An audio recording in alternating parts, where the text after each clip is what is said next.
Hello बच्चों, कैसे हो आप सभी। तो आज हम अकबर बिरबल की कहानियों में से हम कहानी पढ़ने जा रहे हैं जिसका शीर्षक है मूर्खों की फहरिस्त। मूर्खों की फहरिस्त, इसका मीनिंग हुआ कि मूर्खों का लिस्ट। आइए हम देखते हैं क्या है इस कहानी में। बादशाह अकबर घुड़सवारी के इतने शौकीन थे कि पसंद आने पर घोड़े का मुंह मांगा दाम देने को तैयार रहते थे। दूर दराज के मुल्कों जैसे अरब, पर्शिया आदि से घोड़े के विक्रेता मजबूत व आकर्षक घोड़े लेकर दरबार में आया करते थे। बादशाह अपने व्यक्तिगत इस्तेमाल के लिए चुने हुए घोड़े की अच्छी कीमत दिया करते थे। जो घोड़े बादशाह की रुचि के नहीं होते थे उन्हें सेना के लिए खरीद लिया जाता था। बादशाह अकबर के दरबार में घोड़े के विक्रेताओं का अच्छा व्यापार होता था। एक दिन घोड़े का एक नया विक्रेता दरबार में आया। अन्य व्यापारी भी उसे नहीं जानते थे। उसने 2 बेहद आकर्षक घोड़े बादशाह को बेचे और कहा कि वह ठीक ऐसे ही 100 घोड़े और लाकर दे सकता है, बशर्त उसे आधी कीमत पेशगी दी जाए।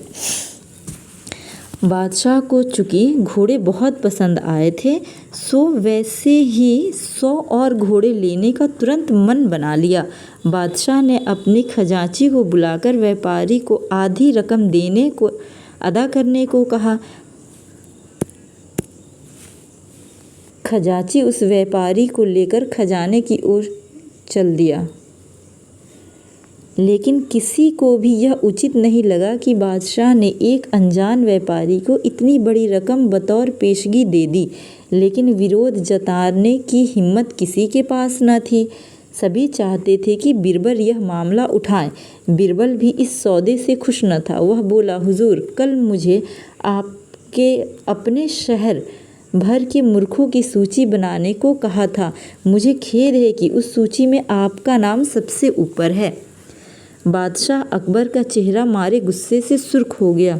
उन्हें लगा कि बिरबल ने भरे दरबार में विदेशी मेहमान के सामने उनका अपमान किया है।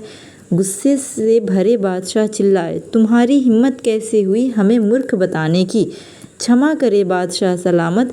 बिरबल अपना सिर झुकाते हुए सम्मानित लहजे में बोला, आप चाहें तो मेरा सर कलम करवा दें। यदि आपके कहने पर तैयार की गई मूर्खों की फहरिस्त में आपका नाम सबसे ऊपर रखना आपको गलत लगे। दरबार में ऐसा सन्नाटा छा गया कि सुई गिरे तो आवाज़ सुनाई दे जाए।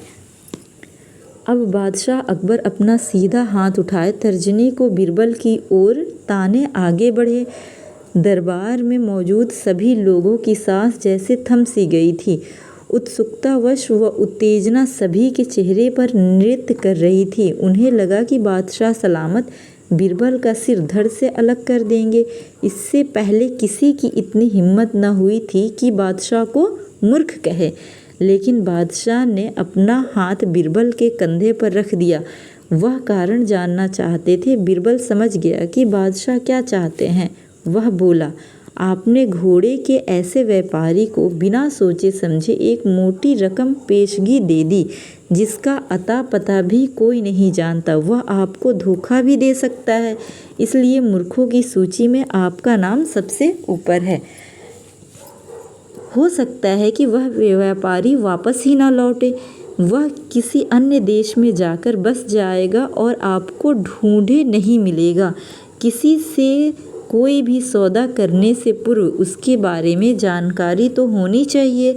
उस व्यापारी ने अपना मात्र 2 घोड़े बेचे और आप इतने मोहित हो गए कि मोटी रकम बिना उसको जाने पहचाने ही दे दी। यही कारण है बस। तुरंत खजाने में जाओ और रकम की अदायगी रुकवा दो। बादशाह अकबर ने तुरंत अपने एक सेवक को दौड़ाया।